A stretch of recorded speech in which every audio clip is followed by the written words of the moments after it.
사랑과 은혜가 풍성하신 살아계신 하나님 아버지 감사합니다. 저희를 이렇게 귀한 저희에게 이 귀한 하루를 허락하여 주시고 이 하나님의 말씀 성경을 배워볼 수 있도록 이렇게 불러 모아 주셔서 너무나도 감사드립니다. 그동안에는 우리가 이 성경이 어떠한 책인지 또한 하나님이 어떤 분인지 전혀 관심도 없고 또 알아보려 하지도 않았지만 이렇게 하나님께서 성경 말씀을 또한 하나님이 누구인지 들어보고 확인해 볼 수 있는 시간을 허락하여 주셨습니다. 이렇게 귀한 시간 내어서 함께 모인 만큼 더욱더 이 말씀 가운데 마음을 열고 또 귀를 열고 이 하나님의 말씀 성경을 정말 이것이 사실인지 아닌지 확인해 보고자 하는 그런 신사적인 마음으로 끝까지 온전히 잘 들을 수 있도록 주님 인도하여 주시기를 간절히 바라고 원하옵니다. 말씀은 전하는 자의 입술과 또 듣는 이의 모든 마음이 하나님 보시기에 합하기를 또한 간절히 원합니다. 한 주간 주님께서 우리와 함께하여 주시옵소서. 우리를 사랑하시는 우리 구주 예수님의 이름으로 감사하며 기도드렸습니다. 아멘. 민수기 6장 말씀 찾아보도록 하겠습니다. 민수기 6장 24절, 26절입니다.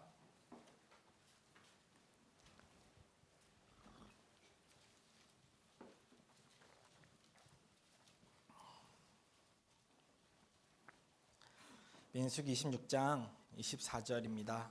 24절부터 26절까지 구약성경 204페이지입니다. 제가 읽겠습니다. 여호와는 내게 복을 주시고 너를 지키시기를 원하며 여호와는 그 얼굴로 내게 비추사 은혜 베푸시기를 원하며 여호와는 그 얼굴을 내게로 향하여 드사 평강 주시기를 원하노라 할지니라 하라. 네, 오늘 성경 강연에 오신 모든 분들을 주님의 이름으로 환영합니다. 이렇게 성경 강연에 오시는 걸음이 결코 쉽지 않았을 거라 생각을 합니다. 정말 오기 싫었는데 정말 그 나의 마음보다 더 간청하는 그 친구와 가족과 혹은 그 지인의 간청에 못 이겨서 하루만은 와서 들어봐 주마 하는 마음으로 오셨으리라는 것을 잘 알고 있습니다. 정말 이 하나님 말씀 성경이 궁금해서 여기 앉아 계신 분은 별로 없을 거라 생각을 합니다. 저도 물론 그런 마음으로 성경을 배워보았었고 그런 마음으로 들어보다가 이 성경이 놀라운 책이라는 것을 깨닫고 저도 계속해서 성경을 배워보게 되었고 결국은 이렇게 성경을 말씀드리는 사람이 되었습니다. 이 성경은 분명히 배워볼 만한 충분한 가치가 있고 성경을 통해서 많은 사람들이 그리고 이 세상이 많이 바뀌고 있다는 것을 배워보시면 잘 알 것이라 생각을 합니다.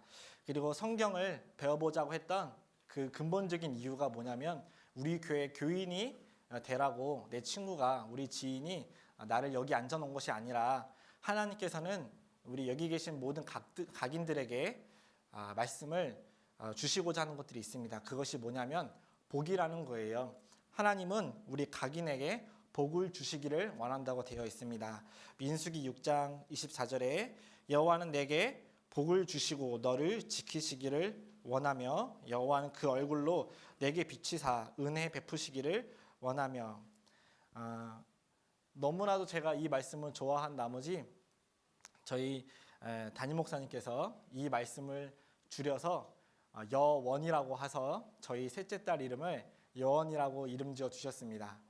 그래서 저희 이 말씀 읽을 때마다 제가 어떠한 복을 받았는지 어떠한 은혜를 받았는지 제 셋째 딸이라고 하니까 뭔가 되게 많은 것 같아가지고 좀 부끄럽네요. 어쨌든 이 말씀이 저에게는 개인적으로 진짜 저희 셋째 딸의 이름과처럼 복이고 은혜다라는 것을 너무나도 잘 알고 있습니다. 여기 계신 모든 분들이 여호와께서 하나님께서 주시는 그 복을 그리고 그 은혜를 모두 받아가시기를 간절히 원합니다.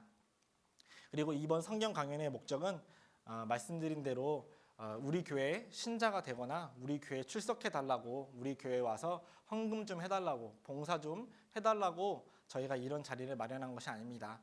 여기 계신 분들 모두가 우리 교회 소속이 아니셔도 저희가 그동안에 열심히 복음을 전하고 있었고 많은 분들이 스스로 참여해서 누군가 시키지 않아도 자발적으로 많은 분들이 헌금도 해주시고 계시고 하나님 말씀 앞에 봉사도 하고 계십니다.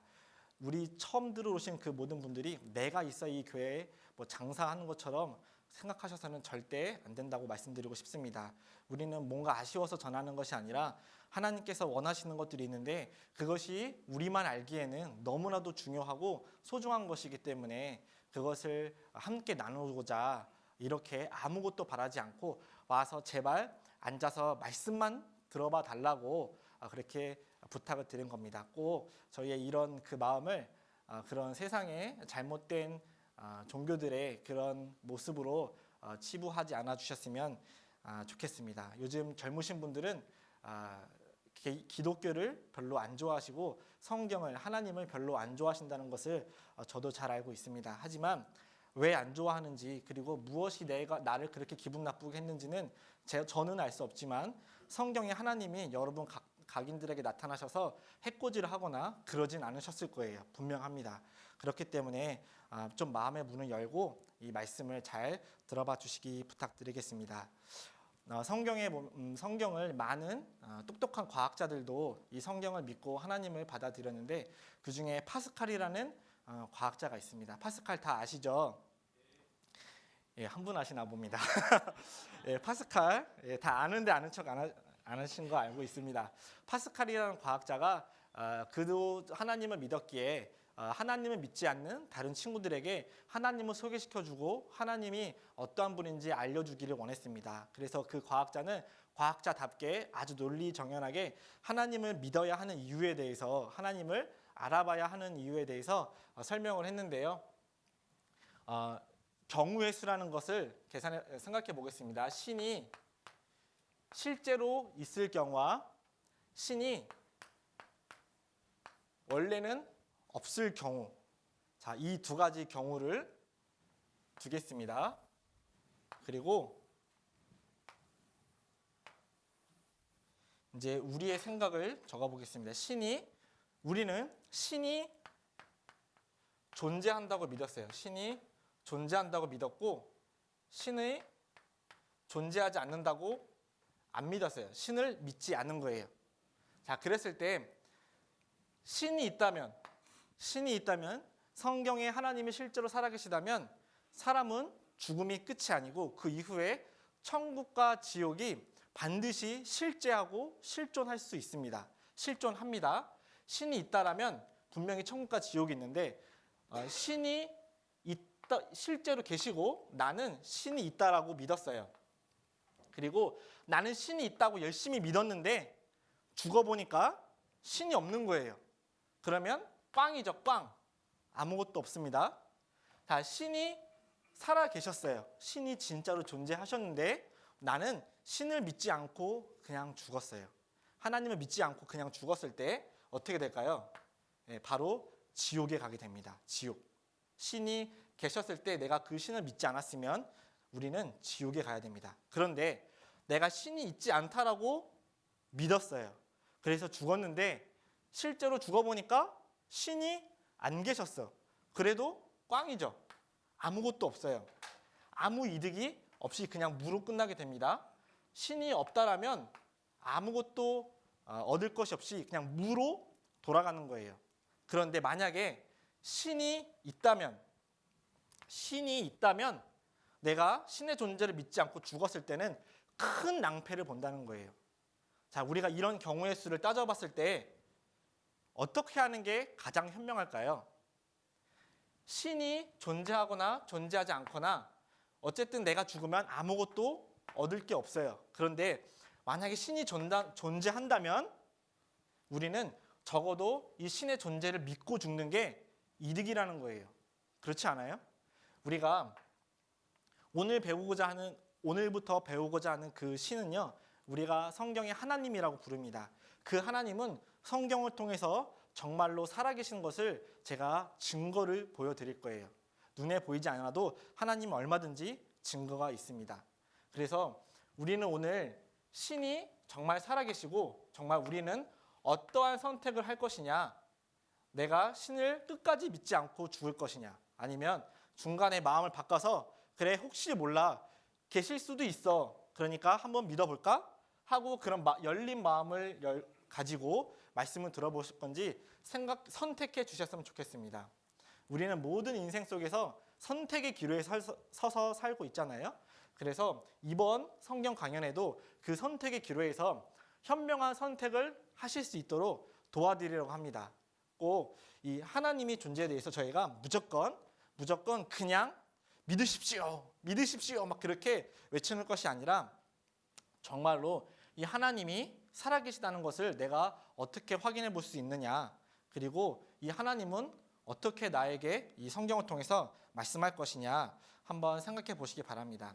이 가운데에는 정말 교회를 한 번도 안 다녀보시고 교회를 처음 오신 분도 있을 수 있고, 성경을 진짜 한 번도 펴보지 않은 상태에서 정말 백지와 같은 곳에서 오신 분도 있을 거라 생각을 해요. 그리고 정말 내가 그동안에 어릴 때에는 우리 소신적인 교회 한 번씩은 다 가봤을 거라 생각을 합니다. 그렇게 친구 따라서 한번 성경 배워본 적 있다라고 생각을 하고, 그래도 나 성경 알아, 하나님 알아, 하나님 믿어 하고 오신 분도 계실 거라 생각을 해요. 그런데 성경을 아예 모르시는 분들이야 새로 들어보시면 되겠지만, 성경을 어설프게 아시고 교회를 어설프게 다녀보신 분들이 오히려 더 위험해요. 이번에 내가 성경을 잘 안다라는 생각은 버려두시고요. 이렇게 두꺼운 성경을 어떻게 잘 안다라고 말씀하실 수 있습니까? 우리가 맨날 배우는 그 교과서도 잘 안다라고 말하기 힘든데 어떻게 이 두꺼운 성경을 나 잘 안다라고 말하겠어요? 저도 물론 이 성경을 잘 알진 못해요. 하지만 여러분들에게 하나님을 설명할 정도는 알아요. 그러니까 내가 안다고 하면 내가 알고 있는 그 하나님을 소개시켜 줄 정도는 돼야, 그리고 성경을 찾아주면서 말씀하실 정도는 돼야 진짜 그것이 아는 거거든요. 그 정도 하실 수 있는 분이시면 올라오셔도 됩니다. 그 정도 하기 힘드시면 나는 아직 잘 모른다는 겸손한 마음으로, 제가 막 이것도 모르지 막 이러지 않을 거예요. 차분한 마음으로 이 성경이 어떠한 성경인지, 그리고 내가 그동안 알고 있었던 성경과 하나님이 정말 제대로 알고 있었는지 한번 확인해 보셨으면 좋겠습니다. 성경은 그냥 무조건 믿으라고 말하고 있지 않아요. 성경에는, 이 세상에는 여러 가지 믿음이 있습니다. 그 여러 가지 믿음이 무엇이냐면, 자, 한자 읽어보실까요? 맹신. 네, 소경 맹자에 믿을 신자입니다. 맹신. 믿음의 종류 중에 하나인데요. 맹신하는 거예요. 눈먼 사람들이 믿는 거죠. 그냥 말 그대로 덮어놓고 무조건 믿는다. 덮어놓고 그냥 아멘, 무조건 아멘. 믿음이 확인해 보려고 하면 그건 믿음이 아니라고, 그건 불신이라고 하면서 무조건 덮어놓고 성경 말씀이 그러니까 무조건 그런 줄 알아 하는 것은 맹신이에요. 성경은 그냥 믿으라고 하지 않았어요. 확인해 보라고, 너희는 여호와의 책을 자세히 읽어보라. 이사야 34장 16절에 여호와의 책을 자세히 읽어보라고 말씀하셨어요. 자, 그 믿음의 종류 중에 맹신이 있습니다. 또, 자, 함께 읽어볼까요? 미신입니다. 미신. 예. 여기까지 와가지고 한자 공부하려니까 또 머리 아프시죠? 자, 미신, 혼미할 미, 그리고 믿을 신입니다. 그냥 미신이에요. 그냥 대상이 뭔지 모르고 흐릿한 가운데 그냥 무작정 그냥 다 맞다라고 생각하고 그냥 믿는 거예요. 혼미하게 어지럽게 믿는 거죠. 그 미신. 이 미신도 성경이 말하는 믿음과는 아주 거리가 멉니다. 자, 그러면 또 다른 잘못된 믿음의 종류가 있어요. 자, 이것도 광신. 이게 무슨 광자면 미칠 광자예요. 미칠 광자. 사실 이 밑에 있는 음은 저를 위해 써놓은 겁니다. 참고하시면 되고요. 미칠 광, 그리고 믿을 신. 미쳐서 믿는 거예요. 지금 우리 교회, 우리 대한민국 사회에서 가장 분란이 되고 있는 믿음이 바로 이 광신이에요. 많은 사람들이 잘못된 믿음을 가지고 미쳐 있는 거죠. 그리고 그 미친 사람들이 무슨 행동을 하냐면 미친 행동을 해요. 그래서 많은 사람들로 하여금 눈살을 찌푸리게 하죠. 그래서 많은 사람들은 지금의 기독교를 그 멍멍이 할 때 쓰는 그 개자를 붙여서 그렇게 부릅니다. 무슨 도교로. 이렇게 그것은 정말 합당한 잘된 믿음을, 온전한 믿음을 가진 사람들의 모습이 아니라 잘못된 광신의 믿음을 가진 잘못된 사람들의 믿음이기 때문에 그렇다는 거죠. 진짜 온전한 믿음을 가진 사람들은 그렇게 다른 사람들에게 해코지하거나 눈살을 찌푸리게 하지 않고 오히려 미소와 기쁨을 주는 것입니다. 성경에서 말하는 믿음은 이겁니다. 굳을 확 믿으신. 성경은 그냥 생각하지 말고 그냥 믿지 말고 확인해 보라는 거예요. 확인해 보고 믿으라는 거죠. 왜요? 성경은 얼마든지 사실이라는 것을, 이 성경이 하나님 말씀이라는 것을 증명해 보일 수 있는 책이기 때문에 확인해 보라고, 확신하라고 말씀하고 계십니다. 여기 계신 분들 하나님에 대해서, 성경에 대해서 얼마큼 확신하고 계십니까? 성경은 증거들을 통해서 얼마든지 설명해 드릴 수 있습니다. 여기 계신 분들 중에서 이 공간에서 가장 중요하고 비싼 물건이 뭐라고 생각하십니까? 이 공간에서 가장 중요하고 비싼 거 뭐 같아요?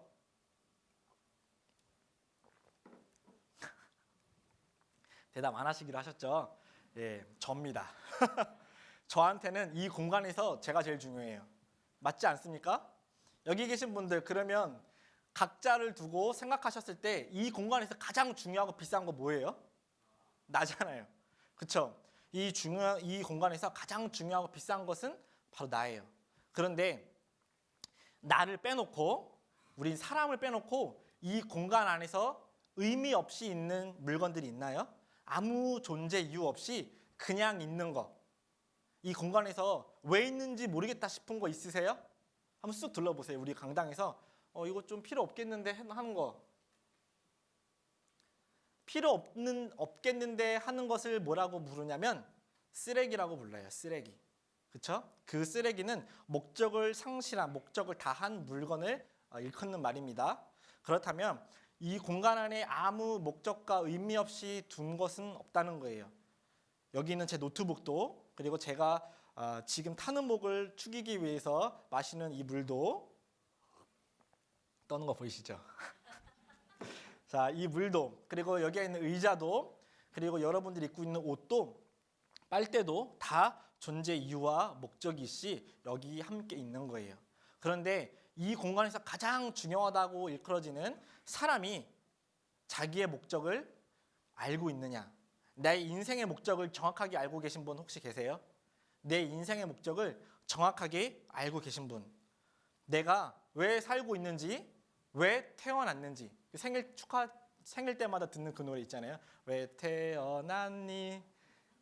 그런 노래 안 불러주시나요, 친구들한테?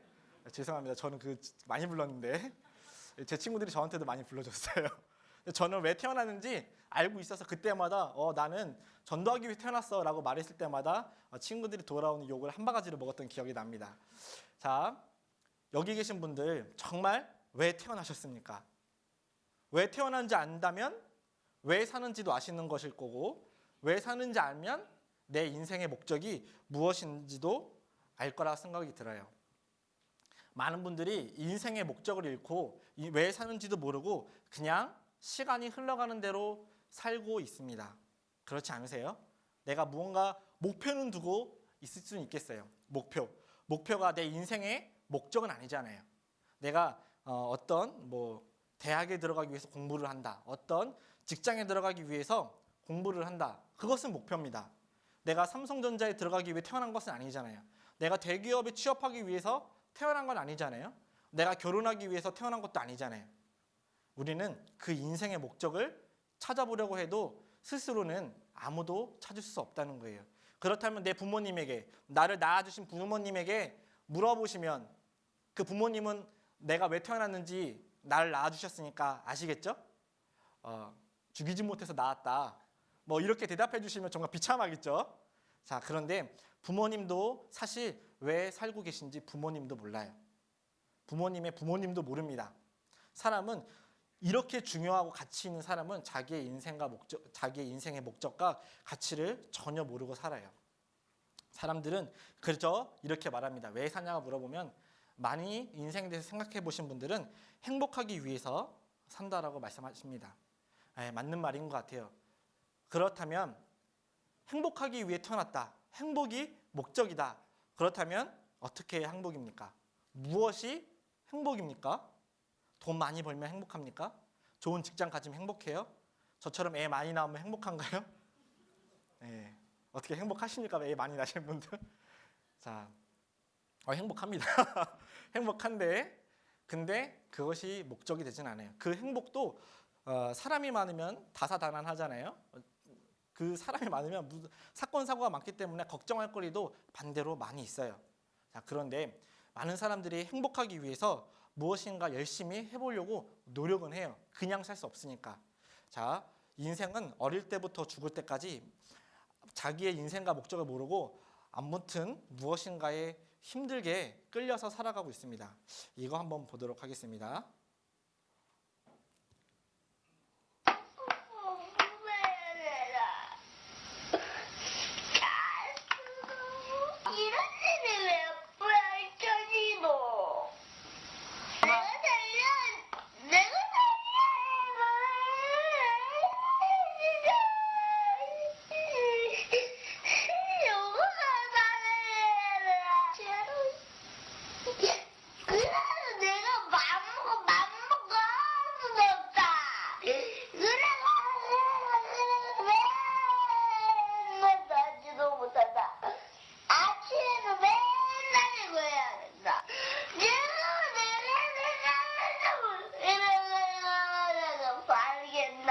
벌써 6개월째 침대 하나 책상 하나면 꽉 차는 이곳 지하 단칸방에서 공무원 시험 준비를 하고 있습니다.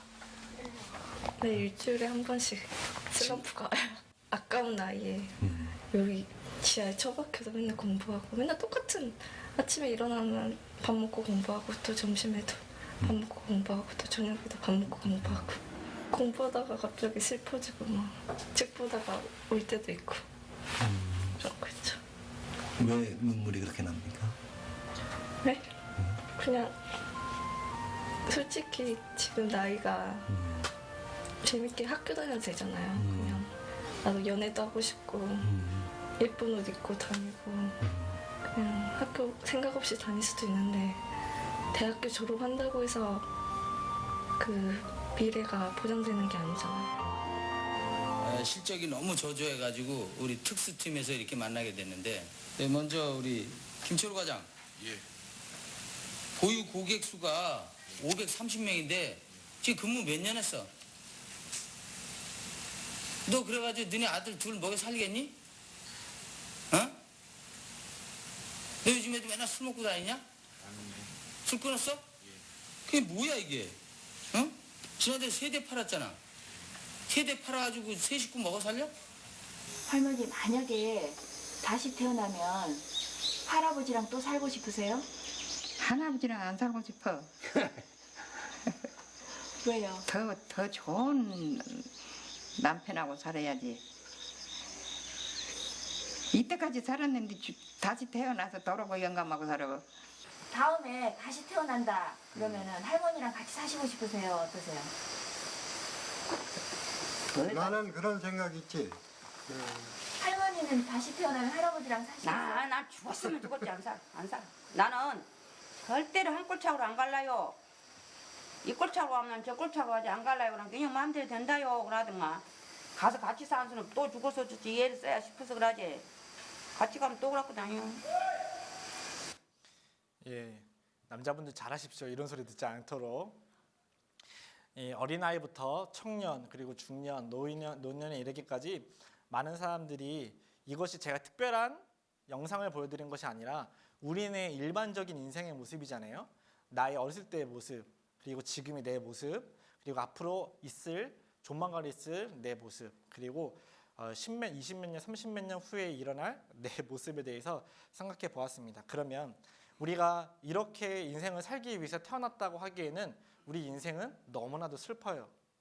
너무나도 아쉽습니다. 우리가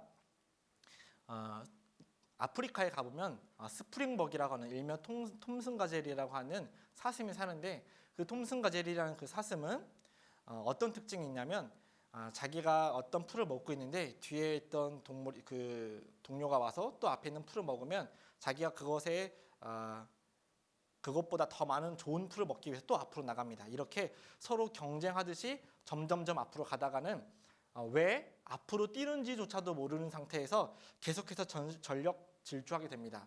옆에 있는 스프링복들이 뛰니까 주변에 스프링복들이 다 같이 뛰는 거예요. 야, 왜 뛰는 거야? 왜 뛰는 거야? 어디 가는 거야? 몰라. 제가 뛰어서 뛰는 거야. 하면서 그냥 뛰는 거예요. 그러다가 아프리카에 있는 절벽에 톰슨 가재들이 떼사하는 경우들이 많다고 합니다. 왜 뛰어가는지 모르고 방향도 잃은 채 그대로 죽음을 향해 달려가는 거예요.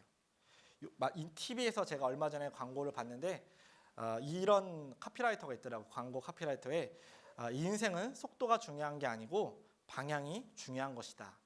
너무 멋진 말이었던 것 같아요. 우리가 빨리 뛰는 게 중요한 게 아니라 제대로 가고 있느냐. 우리가 서울로 가더라도 부산을 가더라도 목적지를 딱 정해놓고 정확하게 가는 것이 중요한 것이지 무조건 목표도 모르고 지점도 어디로 가야 되는지도 모르고 무조건 빨리 달린다고 해서 빨리 가는 게 아니잖아요.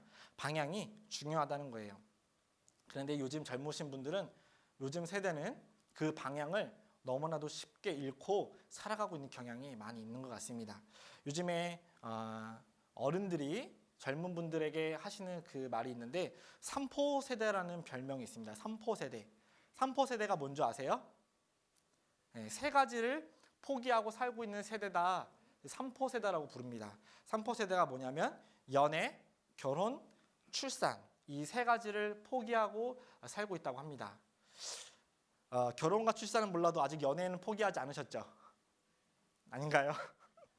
네, 3포 세대. 그런데 조금 더 시간이 지나서는 5포 세대라고 부릅니다. 그 3포에 두 가지 포기를 더한 거죠. 무엇이냐? 직장과 집을 포기한 거죠. 취업이 잘 안 되니까 직장도 포기하고 그냥 사는 거예요. 그리고 직장도 없는데 무슨 집을 사겠습니까? 집도 포기하는 거예요. 그런데 더 심각한 것은 7포 세대라는 게 있어요. 7포 세대. 7포 세대가 뭐냐면 제가 말씀드린 그 연애, 결혼, 출산, 집, 직장을 무엇을 더 포기했냐면 희망과 취미까지도 포기한 그런 7포 세대를 일컫는 말이 지금 우리 세대의 우리 청년들의 세대를 말하고 있습니다. 여기 계신 분 혹시 제가 말씀드렸던 이 7가지 포기한 항목들 중에서 한 가지라도 포기하셨다라면 아직 포기하지 마세요. 왜냐하면 내 인생의 목적은 그게 아니거든요. 그것은 그냥 과정일 뿐이에요. 다 지나갈 수 있습니다. 하나님의 말씀을 온전히 듣고 깨닫게 되면 그런 것들이 힘들어지지 않습니다. 끝까지 이 말씀을 들어보시면 좋겠어요. 성경에 사람의 인생에 대해서 아주 잘 설명해 준 성경이 있습니다. 전도서 성경 한번 보도록 하겠습니다. 전도서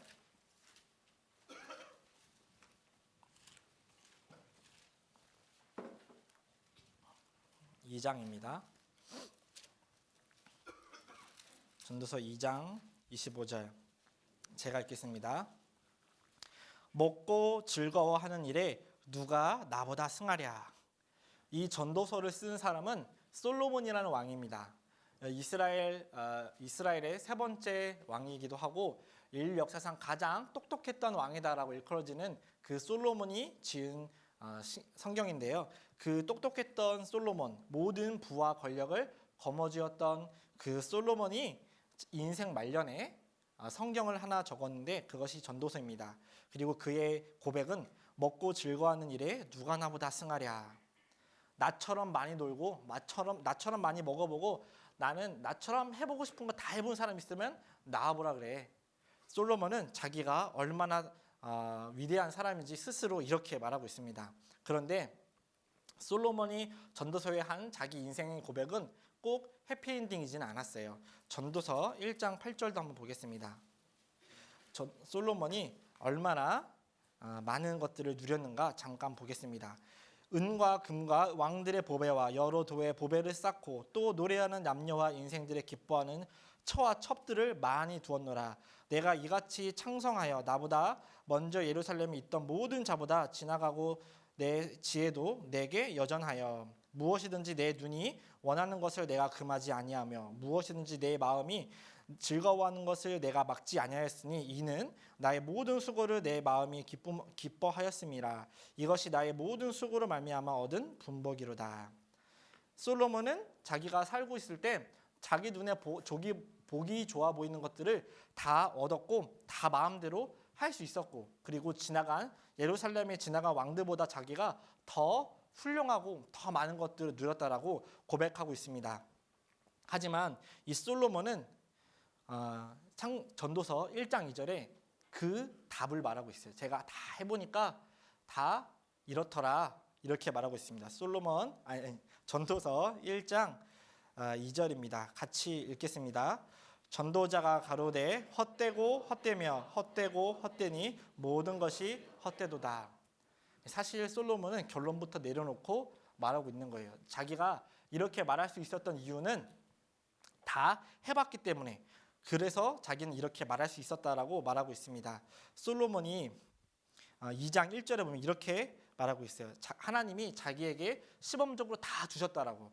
나는 내 마음에 이르기를 자 내가 시험적으로 너를 즐겁게 하리니 너는 낙을 누리라 하였으나 본즉 이것도 헛되도다. 하나님이 솔로몬에게 네 인생을 네가 사람으로 태어나 살 수 있는 모든 것, 남자로 살 수 있는 모든 것 다 해봐. 솔로몬은 성적으로도 부로도 권력으로도 남자가 누릴 수 있는 모든 걸 누렸어요. 무려 처와첩이 3,000명이 넘었습니다. 엄청나게 많은 부인을 가지고 있었죠. 그리고 주변의 모든 왕들이 조공을 하러 왔어요. 왜냐? 그 솔로몬의 지혜를 얻기 위해서. 그래서 솔로몬 당대의 이스라엘 거리에는 은을 실버를 돌처럼 여겼다고 했습니다. 그만큼 금이 너무나도 흔했던 최고 절정기의 그 태평성대를 누렸습니다. 그런데 솔로몬은 모든 것이 헛되다라고 말씀하고 있어요. 여러분, 무엇인가를 위해서 살아가고 있는지 모르겠지만 내가 지금 얻고자 하는 그것을 얻으면 만족이 있을 거라 생각하십니까? 내가 가고 싶은 직장에 들어가셨어요. 내가 가고 싶은 대학교에 들어갔어요. 내가 원하는 그녀와 원하는 그와 결혼을 했어요. 행복하실 것 같으세요? 행복하십니까? 행복하실 것 같으세요? 직장에 들어가면 내가 많은 연봉을 받는 만큼 나는 그만큼 내 시간과 내 힘과 열정을 그 회사에 쏟아야 돼요. 세상에 공짜가 어디 있습니까? 내가 원하는 학교에 들어갔다고 해서 내가 쉽게 졸업하는 것이 또 아니에요.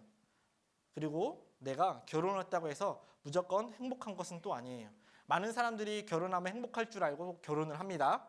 그런데 이혼하는 사람들은 왜 이혼할까요? 왜 이혼을 할까? 이혼하는 사람들도 결국엔 행복하지 않아서 또 다른 행복을 위해서 이혼하는 거 아니에요? 행복할 줄 알고 결혼을 했는데 행복하지 않으니까 불행하다 생각이 드니까 행복하기 위해서 다시 이혼을 합니다. 그 어떤 것도 인생의 목적은 스스로 알 수 없다는 거죠. 그래서 우리가 하나님은 이 성경에선 모든 것이 헛되기 때문에 스스로 사람이 누릴 수 있는 것들을 많이 누려봐도 그 모든 것이 헛되기 때문에 성경에선 하나님을 찾아야 된다라고 말하고 있습니다. 제가 여기 펜을 하나 가지고 있는데 이것을 애플 펜슬이라고 불러요. 애플 펜슬. 그런데 이 펜이 그냥 보기에는 일반 볼펜하고 크게 다르지 않아요. 그런데 이 볼펜이 만약에 인격이 있어서 자기가 그냥 볼펜인 줄 알고 다른 볼펜들처럼 종이에다 글씨를 쓰려고 노력했다고 합시다. 이 애플 펜슬은 절대로 종이에 글씨가 써지지 않아요. 펜촉이 없거든요. 그런데 이 펜이 나도 다른 펜들과 비슷하게 생겼으니까 종이에다가 글씨를 쓸 거야 하고 열심히 수련을 했어요. 그럼 종이에 써질까요? 네, 써지지 않아요. 이 펜슬은 자기의 목적을 찾지 않으면 끝까지 다른 펜들과 똑같이 생겼을지 몰라도 그 목적을 찾지 못하고 결국에는 망가지게 할 뿐입니다. 그렇죠? 이 애플 펜슬은 제가 가지고 있는 이 아이패드를 만났을 때 진짜 엄청나게 많은 이익과 유익을 사용자로 하여금 느끼게 해줍니다. 그런 것처럼 이 애플 펜슬이 아이패드를 만나야 진짜 이 애플 펜슬의 능력과 존재 가치가 나오듯이 사람은 하나님을 만나야만 자기의 진짜 목적과 가치를 찾을 수 있다는 거예요. 성경에서 하나님은 이렇게 말씀하고 계십니다. 이사야 45장.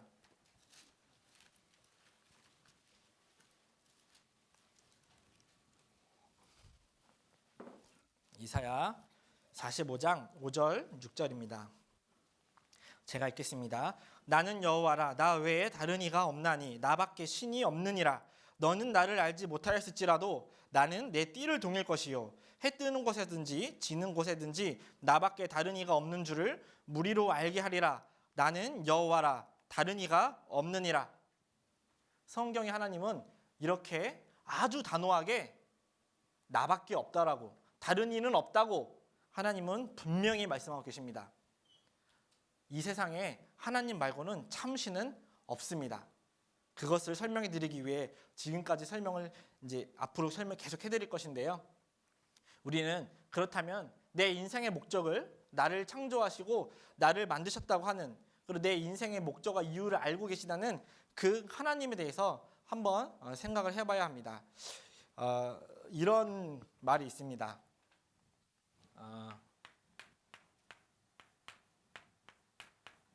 사람 만든 신, 또 똑같이 한번 써보겠습니다. 사람 만든 신. 사람 만든 신 두 가지가 있는데 이 두 가지 말에는 큰 차이가 있습니다. 사람이 만든 신, 사람을 만든 신. 어떤 게 진짜 신인 것 같으세요? 사람이 만든 신이 진짜 같으세요? 아니면 사람을 만든 신이 진짜 신인 것 같으세요? 예, 사람이 만든 신을 뭐라고 하냐면 종교라고 불러요. 종교. 거짓된 것이죠. 사람을 만든 신을 믿는 것을 우리는 신앙이다라고 부릅니다. 신앙. 세상에는 수많은 종교가 있죠. 수천 가지가, 수억 가지가 넘는 신이 존재합니다. 그 신은요, 사람이 만든 신인 거예요. 우리가 믿는 하나님, 우리가 믿어야 하는 신, 그분은 바로 하나님, 사람을 만드신 그 하나님입니다. 사람을 왜 만드셨는지 성경은 말씀하고 계십니다. 여기 불신자와 하나님 믿는 사람의 대화가 있습니다. 어떤 사람이 교회당 벽에다가 이렇게 써두셨어요. God is nowhere. 발음이 너무 촌스러워가지고 당황했습니다. 하나님은 어디에도 없다. 그런데 이 교회당 벽의 주인 되시는 목사님께서 나와서 이렇게 고치셨어요.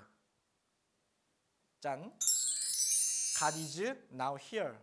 괜찮으십니까? 예. 예, 하나님은 여기 계신다. 우리가 조금만 생각해 보면 하나님은 God is nowhere가 되겠지만 조금만 생각을 바꿔보면요, God is now here. 여기에 지금 하나님이 계시다는 겁니다. 많은 사람들이 하나님이 없다고 생각하는 것은 잘못된 오해예요. 자, 마태복음 22장 한번 보도록 하겠습니다. 마태복음 22장 5절, 22장 29절.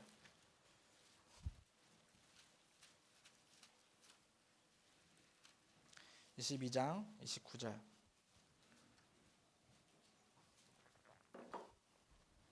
같이 읽겠습니다. 예수께서 대답하여 가라사대 너희가 성경도 하나님의 능력도 알지 못하는 거로 오해하였도다. 하나님을 없다고 생각하고 하나님을 모르는 이유는 성경도 모르고 하나님의 능력도 알지 못하기 때문에 오해하는 거예요. 우리가 상식이다라고 생각하고 있는 그런 지식들, 내가 알고 있는 그 지식이 정말 다 정확한 지식이다라고 자신 있게 말하실 수 있습니까? 제가 이렇게 물어보면 당연히 뭔가 틀린 게 있을 테니까 물어보겠죠. 우리가 맞다라고 생각하고 살아왔던 그 상식도 잘못된 정보로 인해서, 잘못된 지식 전달로 인해서 우리가 오해하고 있는 것도 많이 있습니다. 그 대표적인 것들을 제가 하나 보여드리겠습니다. 이게 뭐죠? 예, 뭐 써있죠? 세계지도라고. 자, 세계지도입니다. 우리가 익히 잘 알고 있는 세계지도, 우리 교회당 1층 로비에도 보면 이렇게 생긴 세계지도가 있습니다. 그런데 이 세계지도가 왜곡된 세계지도라는 것을 알고 계세요? 이 세계지도가 실제로 국가별 영토의 면적을 반영한 지도가 아니라 서구, 북반구 나라의 중심이 되어서 그려진 왜곡된 지도라는 거죠. 왜냐? 지구는 구예요. 구. 동그랗죠? 구로 되어 있는 이 지도를 일자로 쫙 폈을 때는 이런 그림이 나올 수 없다는 거예요. 이런 세계 지도는 실제로 이렇게 생긴 겁니다. 제가 포토샵으로 이렇게 늘린 게 아니에요. 실제로 이 지구에 있는 그 대륙별 면적을 비교해 보면 이게 실제 합당하게 그려진 면적의 크기입니다. 여기서 봤을 때는 아프리카가 별로 커 보이지 않고 유럽이 되게 뭔가 커 보이죠. 그런데 실제로는 유럽은 아주 작습니다. 혜택을 본 게 바로 우리나라예요. 우리나라가 그렇게 작지 않아요. 여기서 봤을 땐 진짜 작잖아요. 그래서 좀 커지죠. 자, 우리나라 넓은 나라입니다. 다녀보신 분들 아실 거예요. 진짜 넓어요. 자, 이 아프리카 우리가 세계 지도가 우린 이렇게 알고 평생을 지금까지 살아오셨지만 실제로는 이것이 합당한 세계 지도라는 거예요. 내가 그동안 알고 있었던 그 지식과 상식들이 모두 잘못된 것일 수도, 모두는 아니겠지만 분명히 잘못된 것도 있다는 거예요. 그런데 내가 알고 있는 정보도 정확하지 않을 수 있는데 어떻게 자신 있게 하나님이 없다라고 생각하고 살 수 있느냐는 거죠. 사람의 생각과 인식은 너무나도 한정적이고 부족할 수밖에 없어요. 제가 좀 분위기 개선을 위해서 재미있는 퀴즈 하나 좀 내보도록 하겠습니다. 제가 몇 번 썼던 건데 메타인지라는 게 있어요. 이게 자신의 생각의 능력을 판단하는 능력을 말합니다. 자신의 생각을 판단하는 능력. 자, 제가 몇 가지 질문 던질 테니까 양심적으로 답을 알고 계시다고 바로 얘기하시면 안 돼요. 자, 컨닝이라고 5번 같이 외쳐보도록 하겠습니다. 시작. 컨닝. 미국의 초대 대통령은 링컨이 아니고 조지 워싱턴이죠. 자, 이런 식으로 내가 여러 가지를 계속 반복해서 생각하다 보면 어떠한 질문을 받았을 때 속지 않으려고 엉뚱한 또 대답을 하게 되는 거예요. 자, 뭐 워싱턴을 모르는 분도 계실 수 있으니까 자, 이번에는 다 아는 걸로 한번 물어보도록 하겠습니다. 우울한 어린 시절 보내셨으면 또 모르실 수도 있어요. 자, 꽃사슴 5번 한번 해보겠습니다. 시작. 꽃사슴. 산타클로스가 뭐 타고 다니죠? 썰매 타고 다니죠. 자, 이렇게 속을 수 있다는 거예요. 아직도 무슨 말인지 모르시는 분은 좀 안타깝습니다. 자, 그리고 또 한 번 더 해보겠습니다.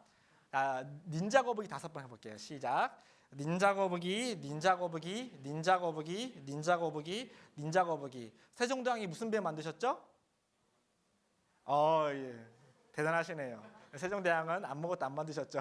한글을 만드셨습니다. 이렇게 내가 익숙해지고 자주 듣는 것들이 반복되어지면 내가 인식하는 것들이 그것이 사실이다라고 느끼는 것이 사람의 잘못된 왜곡된 인식, 메타인지라고 하는 거예요.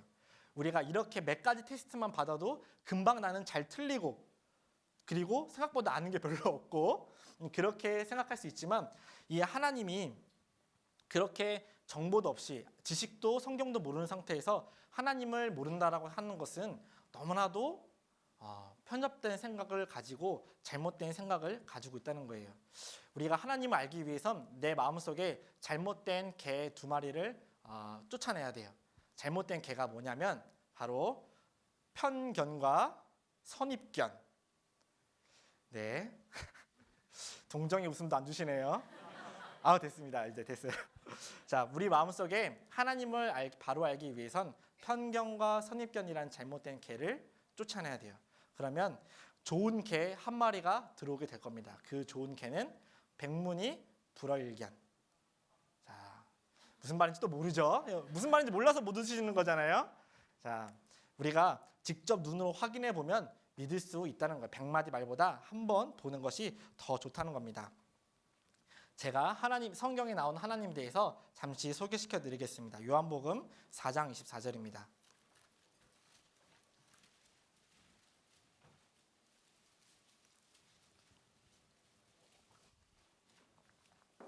자, 앞에 보셔도 될 것 같습니다. 같이 한번 읽어보겠습니다. 하나님은 영이시니 예배하는 자가 신령과 진정으로 예배할지니라. 예, 하나님은 영이라고 되어 있습니다. 그 영이 무엇이냐? 그 영이 무엇이냐면 누가복음 24장 39절에 내 손과 발을 보고 나인 줄 알라. 또 나를 만져보라. 영은 하나님은 영이라고 하셨는데 그 영이 뭐냐면 영은 살과 뼈가 없다는 거예요. 살과 뼈가 없으되 너희는 보는 바와 같이 나는 있느니라.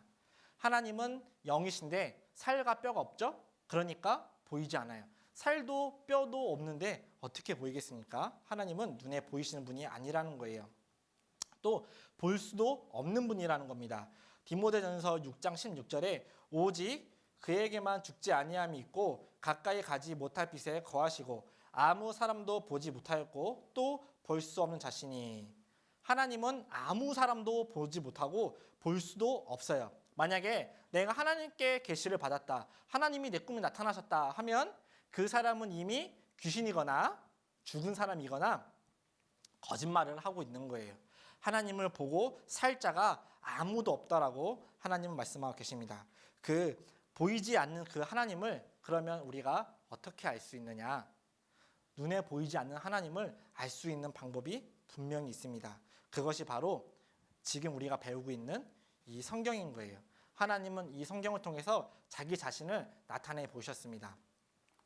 이렇게 하나님께서 두껍게 성경을 써두신 이유는 하나님에 대해서 자세히 알라고 한 건데 이렇게 그 하나님이 성경으로 나타내신 이유는 가장 중요한 것은 우리가 지금 말씀드린 대로 하나님은 눈에 볼 수 없어요. 보면 죽기 때문에 사람들로 하여금 글로는 하나님을 볼 수 있게 하기 위해서 성경을 주셨습니다. 그리고 우리가 어떤 사람이 하나님을 보고 와서 야, 내가 하나님을 봤는데 이렇게 생기고 이렇게 생기셨어 라고 말하면 그 사람이 실제로 봤다고 해도 그것이 어떻게 객관적인 사실이 될 수 있습니까? 저의 객관적인 체험이 여러분들에게도 그것이 객관적이고 진실성 있게는 느껴질 수 없잖아요.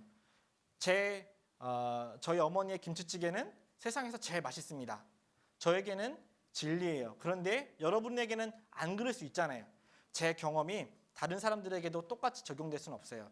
그렇기 때문에 하나님은 누군가의 특정인들에게 보여주시고 그 하나님을 설명하라고 말씀하신 게 아니에요.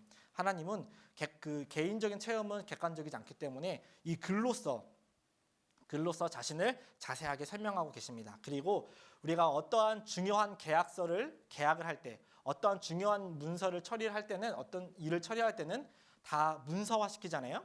문서화시키고 텍스트화시켜서 그것을 사인을 하고 보관을 하게 됩니다. 중요한 일은 꼭 문서와 글씨로 남겨주게 되어 있어요. 그래서 하나님도 이 성경을 남겨주셔서 하나님의 이 성경을 통해서 하나님을 확인하고 찾을 수 있게 하셨습니다. 이사야 성경 41장 한번 보도록 하겠습니다.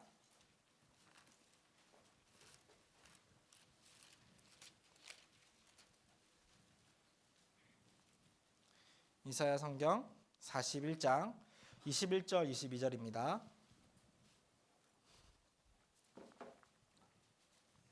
나 여호와가 말하노니 너희 우상들은 소송을 일으키라. 야곱의 왕이 말하노니 너희는 확실한 증거를 보이라. 장차 당할 일을 우리에게 진술하라. 또 이전 일에 어떠한 것도 고하라. 우리가 연구하여 그 결국을 알리라. 혹 장래사를 보이며 후래사를 진술하라. 너희의 신됨을 우리가 알리라. 또 복을 내리든지 화를 내리라. 우리가 함께 보고 놀라리라. 과연 너희는 아무것도 아니며 너희 일은 허망하며 너희를 택한 자는 가증하니라. 하나님께서 이 참신이다라고 말씀하시고 그 하나님을 나타내시는 이 성경을 보시고 성경에 이렇게 말씀하고 계십니다. 하나님 앞에 이 잘못된 우상들은 소송을 일으키라고 하나님은 말씀하고 계십니다. 너희가 진짜 참신이면 복을 내리든지 화를 내려보라고 하는 거예요. 하나님이 참신임을 성경 속에서 알아보기 위해서 하나님을 확인해 보라고 말씀하고 계신데 뭐라고 말씀하셨냐면 장래사와 후래사를 진술해 보라고 있어요. 장차 당할 일을, 미래 일을 말씀하라고 계십니다. 그 성경은 그 하나님의 의도대로 장래일과 과거의 일을 모두 설명하고 있는 그 책입니다. 그래서 우리가 이 성경에 대해서 잠시 알아보고자 합니다. 베드로 후서 1장도 한번 보도록 하겠습니다. 베드로 후서 1장 20절, 21절.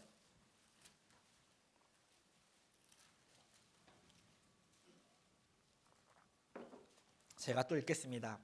먼저 알 것은 경의 모든 예언은 사사로이 풀 것이 아니니 예언은 언제든지 사람의 뜻으로 낸 것이 아니요 오직 성령의 감동하심을 입은 사람들이 하나님께 받아 말한 것임이니라. 이 성경 하나님이 말씀하셨지만 기록한 것은 사람이기 때문에 이 성경에 있는 이름을 베드로 후서의 베드로를 기자라고 부르지 베드로 후서의 저자를 베드로라고 말하지 않습니다. 이사야 성경의 기자는 누구일까요? 이사야. 예레미야 성경의 기자는 누구일까요?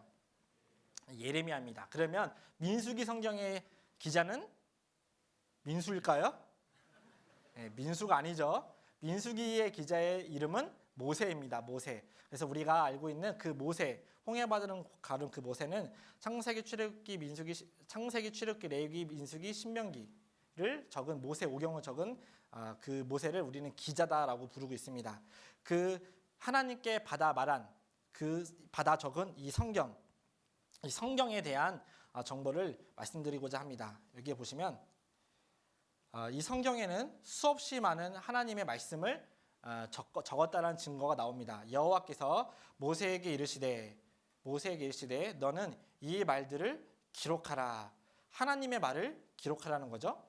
자, 또 여호와께서 말씀이 예레미야에게 임하여 이르시니라. 이스라엘의 하나님 여호와께서 이같이 일러 가라사대 내가 내게 이른 모든 말을 책에 기록하라. 하나님의 말을 기록하라라고 예레미야 성경에 적혀 있습니다. 또 이사야 성경 30장 8절에도 이제 가서 백성 앞에서 서판에 기록하며 책에 써서 후세에 영영이 있게 하라. 이사야 성경에도 하나님은 이사야를 통해서 하나님의 말씀을 기록하라고 말씀하셨습니다. 다니엘도 하나님이 불러주시는 말을 받아 적기는 했는데 다니엘이 내가 이걸 왜 적고 있는지 무슨 말인지 전혀 모르는 거예요. 다니엘 12장 8절 9절에도 내가 듣고도 깨닫지 못한지라. 하나님이 불러주시는데 받아 적긴 받아 적어요. 근데 무슨 말이에요 하나님? 하고 물어보는 거죠. 하나님은 말씀하고 계십니다. 다니엘아 갈지어다 대저 이 말은 마지막 때까지 간수하고 봉함할 것임이니라. 다니엘 닌 몰라도 돼. 마지막 때 가면 다 알게 될 거니까 너는 받아 적기나 해. 그리고 잘 간수만 잘하면 돼. 라고 하나님이 말씀하고 계신 거예요. 그 하나님의 말씀 성경은 모든 성경은 하나님의 감동으로 되었다라고 말씀하고 계시고 지금 읽었던 것처럼 모든 성경은 성령의 감동하심을 입은 받은 사람들이 받아 적은 것입니다.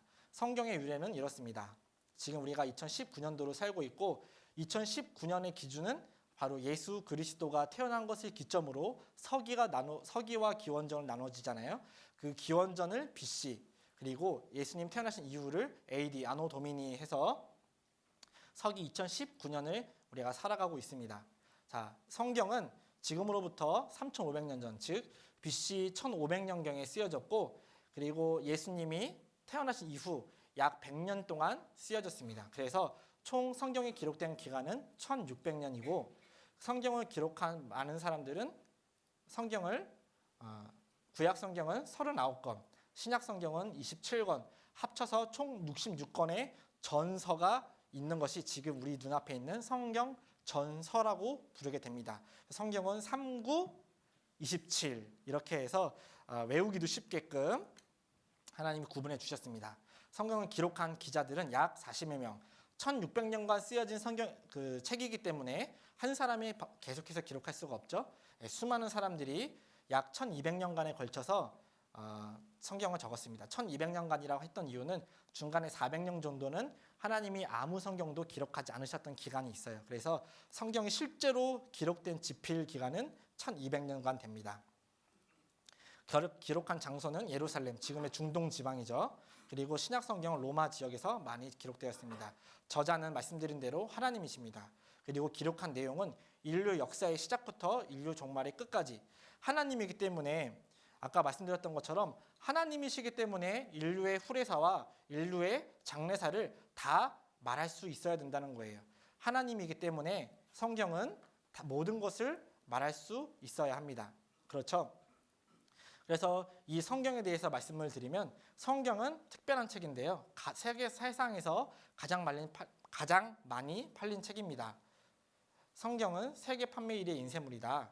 여기에 보시면 성경에 약 50년간 세상에 많이 팔린 그 책의 기록, 그 책의 부수를 통계를 내봤는데요. 여기 보시면 우리가 잘 알고 있는 해리포터, 이 뒤에는 100만이라는 단위가 빠져 있습니다. 이게 100만이니까 4억이죠. 해리포터가 50년간 책 중에서 4억 건이나 많이 팔렸대요. 우리가 잘 알고 있는 반지의 제왕도 약 1억 300만 권이 팔렸어요. 여기 보시면 유독 많이 팔려 있는 책이 하나 있는데 바로 마오쩌둥의 책이죠. 마오쩌둥의 책은 중국인들이 사서 읽었던 것 같아요.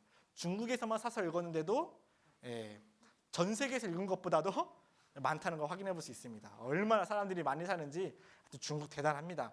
그런데 비교 불가의 책이 있죠. 8억 2천만 권의 책이 팔렸음에도 불구하고 그것과 비교할 수 없이 많은 책이 팔린 것이 있는데 그것은 바로 39억 권이나 팔린 홀리 바이블, 바로 성경입니다. 성경은 세상에서 가장 많이 팔린 책이에요. 그만한 이유가 다 있기 때문에 그렇습니다. 세상에서 가장 많이 팔린 책 성경. 우리나라에서도 가장 많이 팔린 책입니다. 6천만 부를 1922년에 6천만 부를 넘어섰죠. 우리나라 인구의 1.5명당 거의 한 집꼴로 다 있는 셈이 되는 거예요. 그리고 가장 많이 팔렸다는 것은 가장 많이 번역되었기 때문에 가장 많이 팔렸다라고 말씀드릴 수 있습니다. 성경은 2008년도부터 2012년까지 약 2,551개의 언어로 번역되어 있고, 자 여기 국민일보 2013년 8월 1일자 신문인데 지금 인터넷 기사에 보면은 2016년 5월 24일 날 신문에는 2,935개의 언어로 더 늘어났다는 것을 확인해 볼 수가 있습니다. 그런데 유엔에 등록되어 있는 국가의 개수는 홍콩까지 포함해서 261개 나라밖에 안 돼요. 이 유엔에 등록되어 있는 나라보다 10배가 넘게 많은 언어로서 이 성경이 번역되어 있습니다. 여기 시드니 셀던이라는 유명한 작가가 있는데 다 아시죠? 다 아십니다. 그래서 이 사람이 왜 소개시켜 드리냐면 이 사람이 세계에서 작품이 세계에서 가장 많이 번역된 작가로 기네스북에 오른 이 사람입니다. 이 사람이 몇 권을 팔았냐면 2억 8천만 부의 책을 팔았대요. 이 사람이 쓴 책이 깊은 밤의 저편, 천사의 분노, 게임의 여왕, 내일의 오면, 시간의 모래밭, 낮과 밤, Tell Me Your Dreams. 다 한 번씩 읽어보셨던 책일 거라 생각을 하고 빨리 넘어가겠습니다. 그리고 지구촌 해리포터 마법의 홀리다. 이 해리포터가 또 얼마나 많이 팔렸냐면요. 이 해리포터가 해리포터 시리즈는 지금까지 62개 언어로 번역돼 전 세계에 2억 7천만 부가 팔렸대요. 아까 이 유명한 작가보다 1,000만 부가 조금 덜 팔린 것 같아요. 그래서 그것을 표로 그려봤는데요. 시드니 셀던 작가의 소설이 번역된 수는 약 50개 언어고, 그리고 해리포터에 번역된 언어 수는 약 60개예요.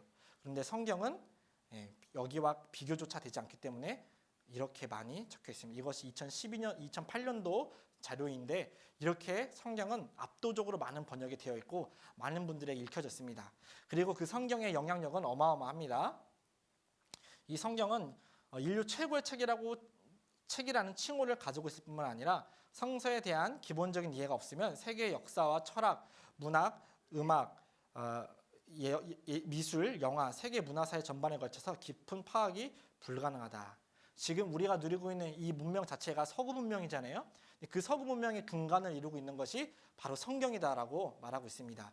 1000년간 100대 사건 1위는 구텐베르크의 성경 인쇄다라는 거죠. 왜 이 일이 그렇게 중요한 일일까? 지금의 미국의 대통령들은 여전히 조지 워싱턴 대통령을 시작으로 지금의 대통령 도널드 트럼프 대통령까지 모두 대통령에 취임하면 성경에 손을 올려놓고 무조건 선서를 해야 됩니다. 미국 전 세계 최강국이라고 불리는 그 미국의 통치자 대통령들은 그 성경 외에 나라를 통치해야 된다는 선서를 하고 있습니다. 그리고 이 성경은 이 지존파예요. 지존파 혹시 들어보셨나요? 예, 모르시는 분도 계시더라고요. 종종 이 지존파라는 사람들이 있었어요. 이 사람들이 무시무시한 사람들이었는데요. 얼마나 무지막지했냐면 사람들을 죽이고 토막을 내서 그 인육을 먹었대요. 그 인육을 먹었던 대표 중에 한 사람 중에 이 김현양이라는 이 사람 지금 표정 보세요. 잡혀가고 있는데 표정 보시 정상적으로 보이십니까? 거의 사람의 인육을 먹었는데 뭐 이미 정상이 아니겠죠. 잡혀가고 있는데 이 사람이 잡혀가면서 했던 말이 무엇이냐면 내가 내 엄마의 고기를 먹어보지 못한 게 한이다라고 말을 했대요. 정말 돌에 미친 사람이잖아요. 자, 이 사람이 성경을 읽고 바뀌었어요. 이 사람 사형 선고를 받고 지금은 살아계시지 않지만 성경을 접하고 나서 이 지존파의 김현양 씨는 그 자기의 죄를 회개하고 용서를 빌고 완전히 달라진 사람이 되어서 삶을 마감했다고 합니다. 그리고 성경은 문자 그대로 이해하시면 돈도 버실 수 있어요. 온통 역청 수렁이다. 성서에서 개발 힌트. 세계 최대 유전 슬레이만을 팠던 그 사업가가 이 성경에서 창세기 6장 14절에 나온 이 말씀을 보고 이 말씀 문자 그대로 믿고 그곳을 탐색하다가 엄청난 유전을 개발을 했습니다. 성경은 문자 그대로 사실이기 때문에 그래요. 성경의 내용은 정말 사실일까? 구약의 아브라함 간단히 말씀드리면 구약의 아브라함이 실존 인물이라는 거죠. 지금은 우리로 치면 단군 왕검을 말하는 거예요. 단군 왕검이 진짜 실존했는지 안 했는지 우리는 확인해 볼 길이 없지만 증거가 없으니까요. 그런데 그 이스라엘의 조상이 된 아브라함은 실존 인물이라는 것이 역사적으로 입증이 가능합니다. 그리고 성경 속 여리고성 최후는 사실이다. 구약성서 금송아지가 발견됐다. 그리고 모세의 법궤 보관 장소가 실종 비문이 발견되었고 성서 속 시바 왕국 유적을 찾았고 이스라엘 구약 성경에 등장하는 에돔 민족의 유적이 이스라엘에서 대량 발굴되었고 마태복음 신약 성경의 마태복음은 예수와 동시대의 작품이라는 것이 밝혀졌고 세례 요한의 신앙생활을 했던 마지막 요한계시록 적었던 그 예수님의 세례를 주었던 그 세례 요한이 살았던 동굴도 발견했습니다. 성서 기록 사실에 가깝다가 아니라 사실이다예요. 성경 속 기록은 정확성이 높다가 아니라 정확하답니다. 성경은 이렇게 많은 근거와 정확성을 가지고 있기 때문에 많은 사람들로 하여금 그 성경의 영향력을 나타내 보였습니다. 그리고 성경의 좀 놀라운 특징 중에 하나가 뭐냐면 여러 가지 기적이 많이 있었는데 그중에 가장 특별한 기적은 수많은 박해를 받아왔다는 거예요. 많은 사람들이 성경을 없애려고 시도했지만 그 성경은 사라지지 않고 성경을 없애려고 했던 사람들만 사라졌어요. 성경은 아직까지 실제하고 지금 우리 눈앞에도 있지 않아요? 성경은 없어지지 않았습니다. 이 배너를 만들었던 이 작가도 성경이 거짓이라는 것을 증명하기 위해서 성경을 공부하다가 성경이 사실이라는 걸 깨닫고 그 성경을 사람들에게 설명하기 위해서 만든 영화가 바로 배너입니다. 성경은 공부해볼수록 거짓인 것을 드러내기 위해서 연구할수록 사실일 수밖에 없는 거예요. 여기 예수는 역사다라는 책을 쓴 사람이 있는데요. 리 스트로베리라는 사람이 있는데 이 사람도 자기 아내가 확대가 안 돼서요. 자기 아내가 교회 다니는 것을 안 이쁘게 본 거예요. 안 좋게 보고 교회를 못 다니기 위해서 교회의 성경의 잘못된 것을 파헤치려다가 오히려 자기가 하나님을 믿게 되고 그리고 오히려 예수는 진짜로 역사적인 인물이다라는 것을 증명하는 예수는 역사다라는 책을 쓰게 됩니다. 이렇게 성경을 공격하려고 했던 많은 사람들이 있었지만 성경은 한 번도 거짓으로 드러나지 않았어요. 그리고 잠깐 이것은 설명해 드리면 좋은데요.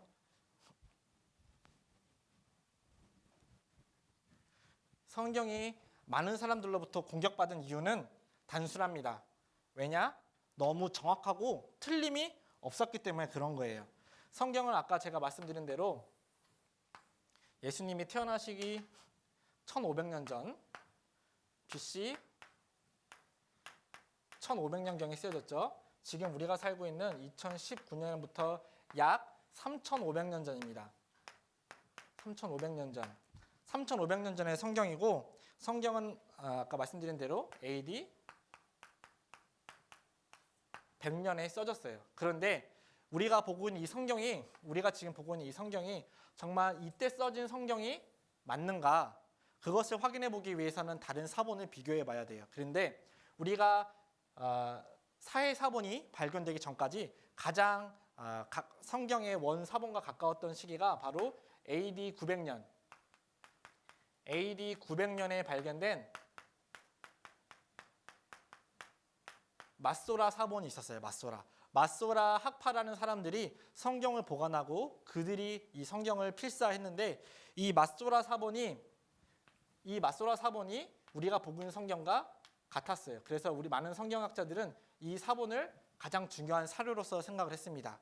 그런데 무슨 일이 벌어지냐면 1947년에 어떤 사람들이 등장하게 되냐면 이 구약 성경이 여기 나와 있는 구약 성경이 너무 증거도 많고 너무나도 틀림이 없으니까 오히려 그게 의심이 받은 거예요.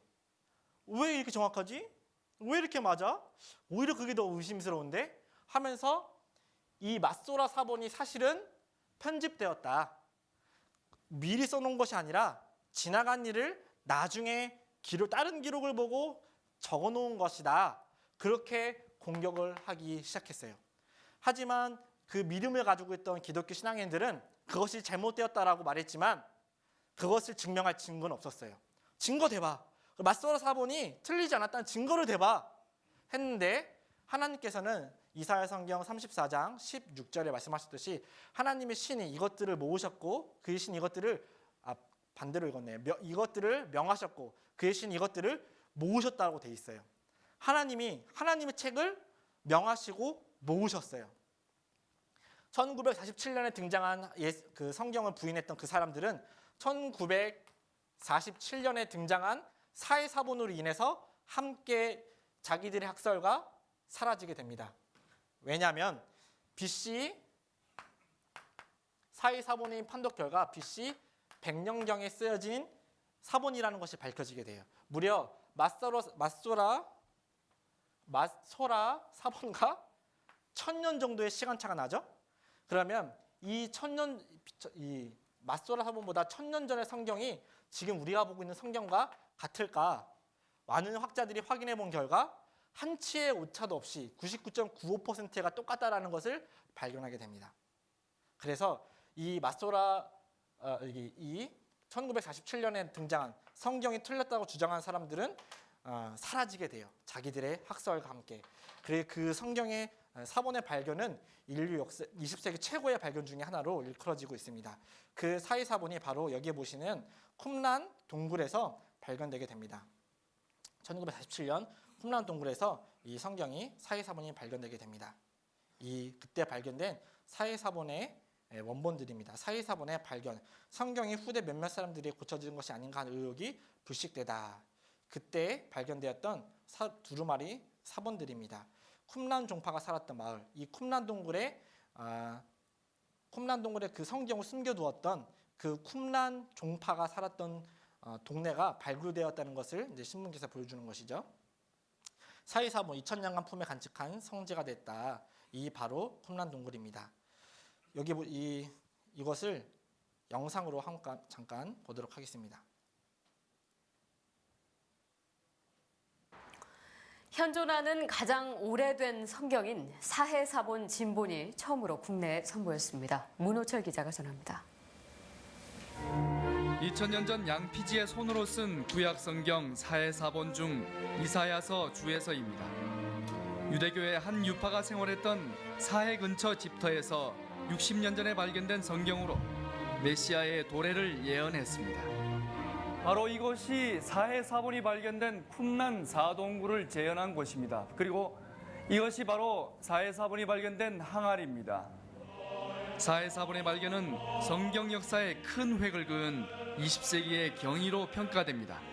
이전에 있었던 구약 성경이 기원 후에 쓰여졌다라는 기록에 대해서 그 학설을 완전히 소멸시킨 그런 발견이라고 할 수 있고요.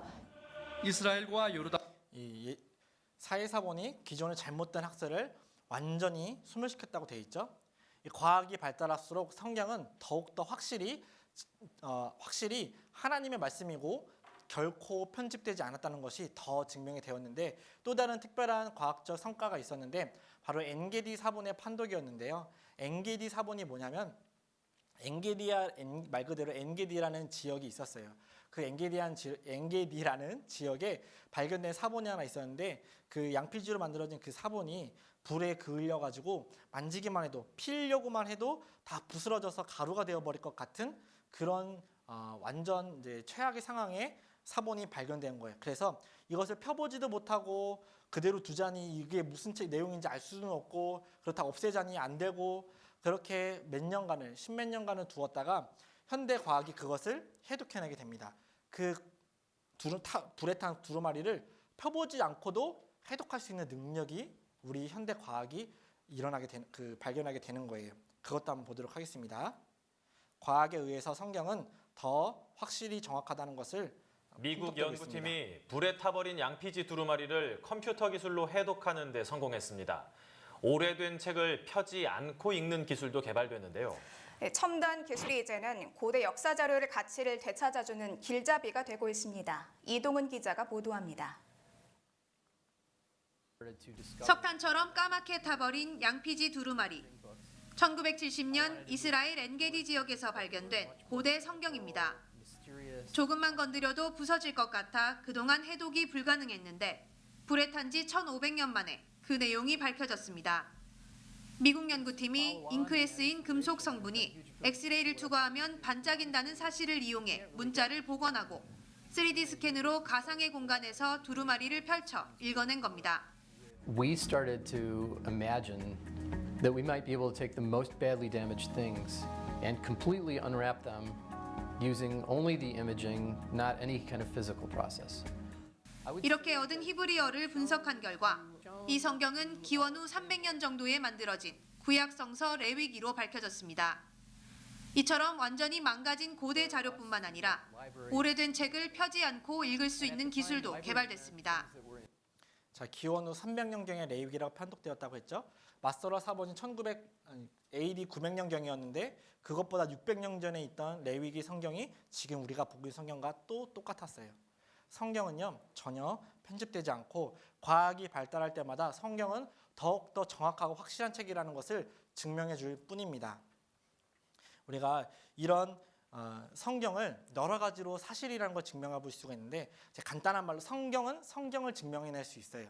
간단한 말로 4개의 복음서가 있습니다. 우리가 기본적으로 많은 교회 다니시는 분들 알 수 있는데 마태, 마가, 누가, 요한 4개의 복음서가 예수님의 생애를 다루고 있는 유일한 복음서입니다. 그런데 이들이 만약에 자기들의 생각대로 실존하지 않았던 예수님을 자기들 마음대로 썼다고 해서 가정을 해봅시다.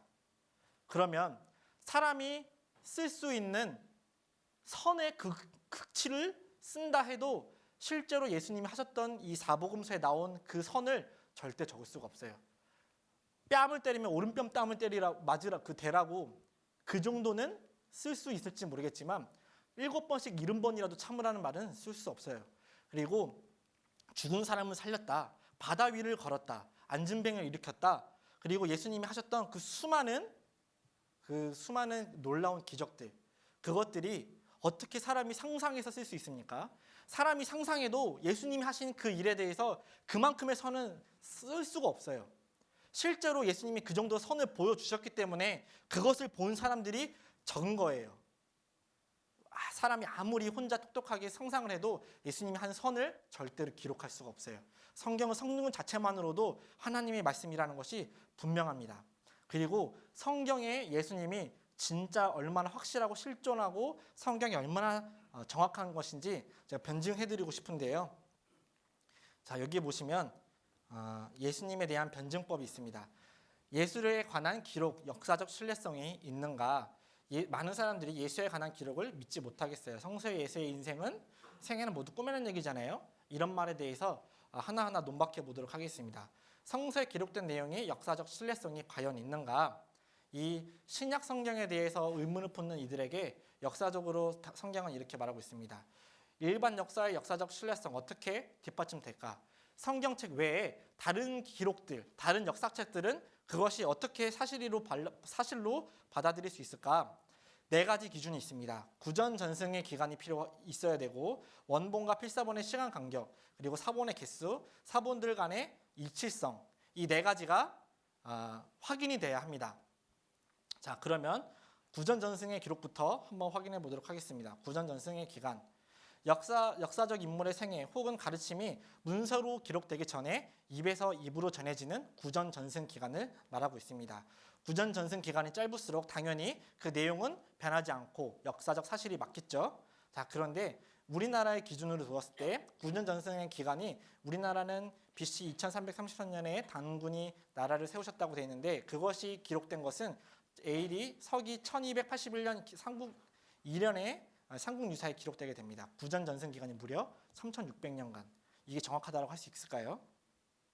불교의 구전전승 기간은 약 230에서 600년. 그리고 공자의 생애를 기록한 것은 약 400년간, 400년 후에 기록되었다는 거죠. 이슬람교 창시자 무하마드는 구전전승 기간이 135년 정도 됩니다. 그리고 알렉산더, 우리가 알고 있는 그 알렉산더 대왕이에요. 헬라 제국을 세운 그 알렉산더의 일대기는 구전전승 기간 약 400년간입니다. 그리고 예수님과 동시대에 살았던 티베리우스 황제, 그의 행적은 구전전승 기간이 약 80년 이후에, 그가 살았던 이후에 80년 뒤에 그의 기록이 써졌다는 거예요. 구전전승 기간 80년. 그런데 예수님의 그 당시 같은 시대에 살았던 황제보다 더 아무 의미 없이 살았던 것 같은 무명 청년 예수님은 그의 전승 기간은 무려 30에서 60년밖에 안 돼요. 예수님은 그리고 그의 가르침을 적은 사도 바울의 구전 전승 기간은 18년에서 35년 정도 됩니다. 즉 구전 전승 기간을 비교해도 그 어떤 것보다 성경은 가장 정확한 기록을 하고 있다는 것을 확인해 볼 수가 있죠. 성경은 정확합니다.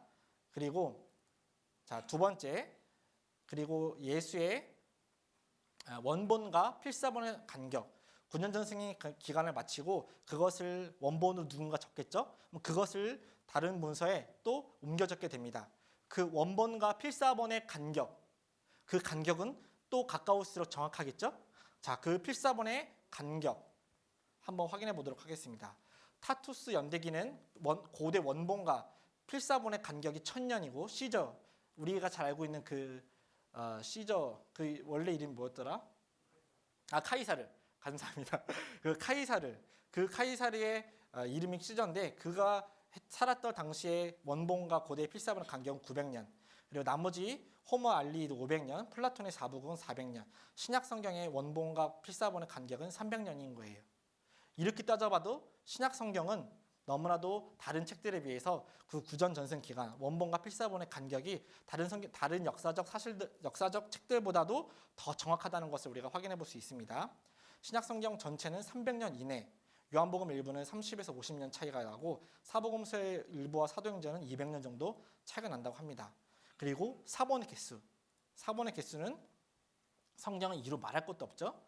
사본의 수가 많을수록 내용의 신뢰성이 높다고 할 수 있는데 그 사본의 개수는 성경은 다른 것들과 비교를 불가하고 있습니다. 그렇죠?